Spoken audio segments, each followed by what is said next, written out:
Hello everyone, ಮತ್ತೊಮ್ಮೆ ಕ್ರಿಯಾನ್ಸ್ ಚಾರೋಗೆ ಸ್ವಾಗತ. ಇವತ್ತಿನ ರೀಡಿಂಗ್ನಲ್ಲಿ ನಿಮಗೆ ಪ್ರತಿದಿನ ನೆನಪಾಗೋ ವ್ಯಕ್ತಿ ಮನಸ್ಸಲ್ಲಿ ಏನಿದೆ ಆ ಒಂದು ಟಾಪಿಕ್ ತಗೊಂಡು ಇವತ್ತಿನ ರೀಡಿಂಗ್ ಮಾಡ್ತಾ ಇದ್ದೀನಿ.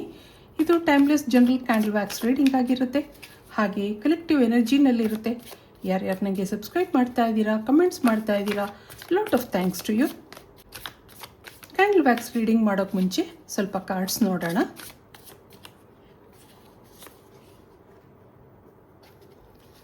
Card number 1, 2, 3. ಇಲ್ಲೇನಿದೆ ನೋಡೋಣ. ಮೂನ್ ಕಾರ್ಡ್ ಬರ್ತಾ ಇದೆ, 3 ಆಫ್ ಸಾರ್ಡ್ಸ್ ಇದೆ, ಮತ್ತೊಂದು ಸನ್ ಕಾರ್ಡ್. ಇಲ್ಲಿ 9 ಆಫ್ ವ್ಯಾಂಡ್ಸ್ ಬರ್ತಾ ಇದೆ. ಇಲ್ಲಿ ನಿಮಗೇನೋ ರಿಗ್ರೆಟ್ಸ್ ಇದೆ. ಆ ವ್ಯಕ್ತಿಯಿಂದ ದೂರ ಆಗಿದ್ದೀರಾ ಸರಿ, ಆದರೆ ಅವ್ರ ನೆನಪುಗಳು ನಿಮ್ಗೆ ಆಗಾಗ ಬರ್ತಾ ಇದೆ. ಇಲ್ಲಿ ಕೆಲವರು ಫ್ಯಾಮಿಲಿ ಪರ್ಸನ್ ಇದ್ದೀರಾ ಅಂತ ಅನ್ನಿಸ್ತಾ ಇದೆ. ಫ್ರೆಂಡ್ಶಿಪ್ ಇತ್ತು, ಹಾಗೆ ಅಟ್ಯಾಚ್ಮೆಂಟ್ ಬೆಳೆದಿತ್ತು. ಆದರೆ ಇಲ್ಲಿ ನೀವು ಈ ಕನೆಕ್ಷನ್ನಿಂದ ಆಚೆ ಬಂದಿದ್ದೀರಾ ಅನ್ನೋದಿದೆ. ನಿಮ್ಮ ಪರ್ಸನ್ ಎನರ್ಜಿ ನೋಡಿದಾಗ ಇಲ್ಲೊಂದು ಬ್ರೋಕನ್ ಫೀಲ್ ಆಗ್ತಾ ಇದೆ. ಅವ್ರಿಗೆ ಮೆಂಟಲಿ ಡಿಸ್ಟರ್ಬ್ ಆಗಿದ್ದಾರೆ. ಆದರೆ ನಿಮ್ಮನ್ನು ನೆನಪಿಸ್ಕೊಂಡಾಗ ಅಲ್ಲೊಂದು ಪಾಸಿಟಿವ್ ಎನರ್ಜಿ ಇದೆ. ಅವ್ರಿಗೆ ಏನೋ ಸಂತೋಷ ಅಂತ ಅನಿಸುತ್ತೆ. ಆದರೆ ಯಾಕೋ ಮನಸ್ಸು ಒಡೆದಿದೆ. ಇಬ್ಬರಲ್ಲೂ ಹೊಂದಾಣಿಕೆ ಇಲ್ಲ ಅನ್ನೋದು ಬರ್ತಾ ಇದೆ. ಅಡ್ಜಸ್ಟ್ಮೆಂಟ್ಸ್ ಇಲ್ಲ. ಆಗಾಗ ಇಬ್ಬರಲ್ಲೂ ಮಾತುಕತೆಗಳಾಗ್ತಾ ಇತ್ತು. ಹಾಗೆ ಇಲ್ಲೊಂದು ಅಕ್ಸೆಪ್ಟೆನ್ಸ್ ಇಶ್ಯೂನೂ ಬರ್ತಾ ಇದೆ. ಕೆಲವು ರಿಲೇಷನ್ಶಿಪ್ಗಳಲ್ಲಿ ಅಡ್ಜಸ್ಟ್ಮೆಂಟ್ ಇದ್ರೂ ಫ್ಯೂಚರ್ ಇರೋದಿಲ್ಲ. ಮುಂದೇನು ಅನ್ನೋ ಪರಿಸ್ಥಿತಿ ಇರುತ್ತೆ. ಇಬ್ಬರಲ್ಲೂ ಕನ್ಫ್ಯೂಷನ್ಸ್ ಇರುತ್ತೆ. ಸ್ವಲ್ಪ ದಿನ ಚೆನ್ನಾಗಿರುತ್ತೆ, ದಿನ ಕಳೆದ ಹಾಗೆ ಇಲ್ಲೊಂದು ಇನ್ಸೆಕ್ಯೂರ್ ಫೀಲ್ ಆಗ್ತಾ ಇದೆ ಇಬ್ರಿಗೂ. ಏನೋ ಡಿಫ್ರೆನ್ಸಸ್ ಇದೆ, ಅಪ್ಸ್ ಆ್ಯಂಡ್ ಡೌನ್ಸ್ ಇದೆ. ಇಲ್ಲಿಂದ ಒಂದು ಕಾರ್ಡ್ ನೋಡೋಣ, ಅವ್ರ ಮನಸ್ಸಲ್ಲಿ ಏನಿದೆ. ಇಲ್ಲಿ ಕಮಿಟ್ಮೆಂಟ್ ಬರ್ತಾ ಇದೆ ನೋಡಿ. I want you to be a part of my future ಅಂತ ಹೇಳ್ತಾ ಇದ್ದಾರೆ. Destiny, I am struggling to find the right path ಅನ್ನೋದಿದೆ. ಈ ಕನೆಕ್ಷನ್ಗೆ ನೀವು ಅರ್ಥ ಕೇಳ್ತಾ ಇದ್ದೀರಾ. ಕಮಿಟ್ಮೆಂಟ್ ಬೇಕು ಅನ್ನೋದಿದೆ. ಅವ್ರ ಮನಸ್ಸಲ್ಲಿ ಏನಿದೆ ಅಂತ ನೋಡಿದಾಗ ಕಮಿಟ್ಮೆಂಟ್, ನಿಮ್ಮನ್ನು ಅವರು ಜೀವನ ಪೂರ್ತಿ ಜೊತೆ ಇರಬೇಕು ಹಾಗೆ ನಿರೀಕ್ಷೆ ಮಾಡ್ತಾ ಇದ್ದಾರೆ. ಡೆಸ್ಟಿನಿ ನಿಮ್ಮಿಬ್ಬರನ್ನು ಒಟ್ಟಿಗೆ ಸೇರಿಸಿದೆ. ಆದರೆ ಇಬ್ಬರೂ ಇಲ್ಲಿ ಸ್ಟ್ರಗಲ್ ಮಾಡ್ತಾ ಇದ್ದೀರಾ. ಸರಿಯಾದ ಹೊಂದಾಣಿಕೆ ಇಲ್ಲ. ಅಟ್ಯಾಚ್ಮೆಂಟ್ ಇದ್ರೂ ಮುಂದೇನು ಅನ್ನೋ ಪರಿಸ್ಥಿತಿ ಇದೆ, ಅನ್ಸರ್ಟೆನಿಟಿ ಇದೆ. ಇದಕ್ಕೆ ಕ್ಯಾಂಡಲ್ ವ್ಯಾಕ್ಸ್ ರೀಡಿಂಗಿಂದ ಏನು ಬರುತ್ತೆ ನೋಡೋಣ. ಒಂದು ನಿಮಿಷ ನೀವು ನಂಬಿದ ದೇವ್ರನ್ನ ನೆನೆಸ್ಕೊಳ್ಳಿ, ಹಾಗೆ ನಿಮ್ಮ ಮನಸ್ಸಲ್ಲಿರೋ ವ್ಯಕ್ತಿನೂ ನೆನೆಸ್ಕೊಳ್ಳಿ. ಡಿವೈನ್ ಎನರ್ಜಿನಲ್ಲಿ ಕನೆಕ್ಟ್ ಆಗೋಕ್ಕೆ ಪ್ರಯತ್ನ ಮಾಡಿ. Spirit guides, angels, universe guide ಮಾಡಿ. ಈ ರಿಲೇಷನ್ಶಿಪ್ನಲ್ಲಿ ಬರೀ ಮಿಸ್ಅಂಡರ್ಸ್ಟ್ಯಾಂಡಿಂಗ್ಸ್ ಇದೆ. ನಿಮ್ಮ ಪರ್ಸನ್ ನಿಮಗಿಂತ ಒಳ್ಳೆಯ ಸ್ಥಾನದಲ್ಲಿರಬಹುದು, ಅಂದರೆ ಒಳ್ಳೆಯ ಜಾಬ್ ಇರಬಹುದು. ಏನೋ ಒಂದು ಸುಪೀರಿಯರ್ ಭಾವನೆ ಅವರಲ್ಲಿದೆ. ಇಬ್ಬರಿಗೂ ಫ್ರೆಂಡ್ಶಿಪ್ ಇತ್ತು. ನೀವು ಮಾತ್ರ ಟೆಲಿಪತಿಕಲಿ ಅಟ್ರ್ಯಾಕ್ಟ್ ಆಗಿದ್ರಿ. ಅಲ್ಲಿ ಪಾಸಿಟಿವ್ ವೈಬ್ಸ್ ಇತ್ತು. ಇಬ್ಬರಲ್ಲೂ ಆತ್ಮೀಯತೆ ಇದ್ರೂ ಈಗ ಕಮ್ಯುನಿಕೇಷನ್ ಬ್ಲಾಕ್ ಆಗಿದೆ. ಹಿಂದೆ ಇದ್ದಂಥ ಒಳ್ಳೆ ಬಾಂಧವ್ಯ, ಮಾತುಕತೆ ಇದ್ದರೂ ಮನಸ್ಸಿನ ಭಾವನೆಗಳನ್ನು ಇಬ್ಬರೂ ಹೇಳ್ಕೊಂಡಿರಲಿಲ್ಲ.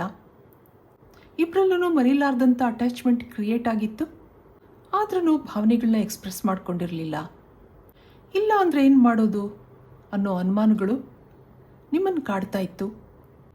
ಮಾನಸಿಕವಾಗಿ ನಿಮ್ಮಲ್ಲಿ ಅವ್ರ ಬಗ್ಗೆ ಸ್ಟ್ರಾಂಗ್ ಫೀಲಿಂಗ್ಸ್ ಇತ್ತು. ನಿಮ್ಮ ತಲೆಯಲ್ಲಿ ಯಾವಾಗಲೂ ಅವ್ರ ಯೋಚನೆಗಳು ಬರ್ತಾ ಇತ್ತು. ಅವ್ರಿಗೂ ನಿಮ್ಮ ಮೇಲೆ ಪ್ರೀತಿ ಇತ್ತು.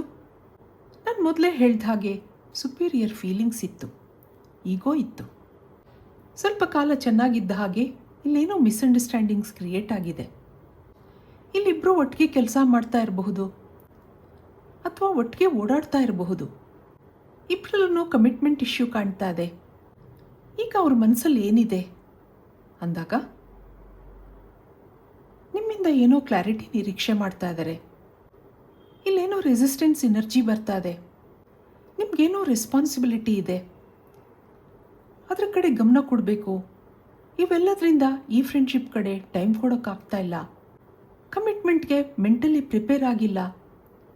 ಒಳ್ಳೆ ಫ್ರೆಂಡ್ಸ್ ಆಗಿರೋಣ, ಅಂತ ನಿಮ್ಮ ಭಾವನೆ. ಈ ಕನೆಕ್ಷನ್ ಬಗ್ಗೆ ಕನ್ಫರ್ಮೇಷನ್ ಬೇಕಿದೆ. ಎಸ್ ಅಂತ ಹೇಳಿದರೆ ಅವರು ಕಾಯೋಕ್ಕೂ ರೆಡಿ ಇದ್ದಾರೆ ಅನ್ನಿಸ್ತಾ ಇದೆ. ಯಾಕೆಂದರೆ ಇಲ್ಲಿ ಇಬ್ಬರೂ ಇಮೋಷ್ನಲ್ ಆಗಿ ಕನೆಕ್ಟ್ ಆಗಿದ್ದೀರಾ. ಇಲ್ಲಿ ಅವರ ಫೀಲಿಂಗ್ಸ್ ನೋಡಿದಾಗ ಇಲ್ಲೊಂದು ಟ್ರೂ ಫೀಲಿಂಗ್ಸ್ ಕಾಣ್ತಾ ಇದೆ. ಫಾರ್ ಎವರ್ ರಿಲೇಷನ್ಶಿಪ್ಗೆ ಮನಸ್ಸು ಇಷ್ಟಪಡ್ತಾ ಇದೆ. ಮುಂದೆ ಏನಾಗುತ್ತೋ ಗೊತ್ತಿಲ್ಲ ಅನ್ನೋದು ನಿಮ್ಮ ಅನಿಸಿಕೆ. ಆದರೆ ನಿಮ್ಮ ಮೇಲೆ ಡೀಪ್ ಫೀಲಿಂಗ್ಸ್ ಕಾಣ್ತಾ ಇದೆ. ಹೇಳೋಕೆ ಈಗೋನೂ ಕಾಣ್ತಾ ಇದೆ. ಅವ್ರ ಮೇಲೆ ನಿಮಗೆ ಇಷ್ಟ ಇರೋದ್ರಿಂದ ಅವ್ರ ಆ್ಯಟಿಟ್ಯೂಡ್ನ ಸಹಿಸ್ಕೊಂಡಿದ್ದೀರಾ. ಈಗೀಗ ನಿಮಗೆ ಇನ್ಸೆಕ್ಯೂರಿಟಿ ಇದೆ. ಈ ವ್ಯಕ್ತಿ ನನ್ನಿಂದ ದೂರ ಆಗ್ತಾ ಇದ್ದಾರೇನೋ ಅನ್ನಿಸ್ತಾ ಇದೆ ನಿಮಗೆ. ಇಬ್ರಿಗೂ ಯಾವುದೇ ಡಿಸಿಷನ್ ತೊಗೊಳಕ್ಕಾಗ್ತಾ ಇಲ್ಲ. ಒಳ್ಳೆ ಫ್ರೆಂಡ್ಸ್ ಆಗಿದ್ದೀರಾ. ಆದ್ರೂ ಯಾಕೋ ಈ ವ್ಯಕ್ತಿ ಡಿಸ್ಟರ್ಬ್ ಆಗಿದ್ದಾರೆ ಅನ್ನೋದಿದೆ. ನಿಮ್ಮನ್ನು ಮಿಸ್ ಮಾಡ್ಕೊಳ್ಳೋಕೆ ಇಷ್ಟ ಇಲ್ಲ. ಈ ಕನೆಕ್ಷನಲ್ಲಿ ಫಾರ್ ಎವರ್ ಅಕ್ಸೆಪ್ಟೆನ್ಸ್ ಇಶ್ಯೂ ಬರ್ತಾ ಇದೆ. ಸ್ವಲ್ಪ ಸಮಯದಿಂದ ನಿಮ್ಮಿಂದ ದೂರ ಇದ್ದಾರೆ. ನಿಮ್ಮನ್ನು ನೋಡಿದ್ರೆ ಮಾತಾಡಿಸಿದ್ರೆ ಮತ್ತೆ ಅಟ್ಯಾಚ್ಮೆಂಟ್ ಬೆಳೆಯುತ್ತೆ ಅನ್ನೋ ಫಿಯರ್ ಕಾಣ್ತಾ ಇದೆ. ಏನೋ ಲೋನ್ಲಿನೆಸ್ ಫೀಲ್ ಆಗ್ತಾ ಇದೆ. ಈ ಒಂದು ಪ್ರೀತಿ ಪ್ರೇಮ ಅದರಿಂದ ದೂರ ಇರಬೇಕು ಅಂತ ಅನಿಸಿರಬೇಕು. ಇಲ್ಲಿಬ್ಬರಲ್ಲೂ ತಾಳ್ಮೆ ಮತ್ತು ಅಂಡರ್ಸ್ಟ್ಯಾಂಡಿಂಗ್ನ ಅವಶ್ಯಕತೆ ಇದೆ. ಇಬ್ಬರು ತುಂಬ ಇಷ್ಟಪಟ್ಟಿದ್ದೀರಾ. ಆದರೆ ಅವಳು ಟೈಡ್ ಅಪ್ ಅನ್ನೋ ಎನರ್ಜಿ ಬರ್ತಾ ಇದೆ. ಹಾಗೆ ಸುಮಾರು ದಿವಸದಿಂದ ಕಮ್ಯುನಿಕೇಷನ್ ಗ್ಯಾಪ್ ಇದೆ. ಬಲವಂತದಿಂದ ಏನೂ ಸಾಧ್ಯ ಆಗಲ್ಲ ಅಲ್ವಾ. ನೀವಿಲ್ಲಿ ಸ್ವಲ್ಪ ಕಾಲ ವೆಯ್ಟ್ ಮಾಡಬೇಕಾಗತ್ತೆ. ಇಬ್ರಿಗೂ ಇಷ್ಟ ಇದೆ 100% ಪಾಸಿಟಿವಿಟಿ ಬರೋಕ್ಕೆ. ಆ ಟೈಮ್ಗೋಸ್ಕರ ಕಾಯಬೇಕಾಗತ್ತೆ. ಕೆಲವು ಸರಿ ಕೆಲವು ನಿರ್ಧಾರಗಳನ್ನ ದೇವ್ರಿಗೆ ಬಿಡೋದೇ ಒಳ್ಳೆಯದು ಅನಿಸುತ್ತೆ. ಕಾಲನೇ ಇದಕ್ಕೆಲ್ಲ ಮದ್ದು. ಕಾಲಾಯ ತಸ್ಮೈ ನಮಃ ಅಲ್ವಾ. ನೋಡೋಣ ಇದಕ್ಕೆ ಏಂಜಲ್ಸಿಂದ ಏನು ಉತ್ತರ ಬರುತ್ತೆ.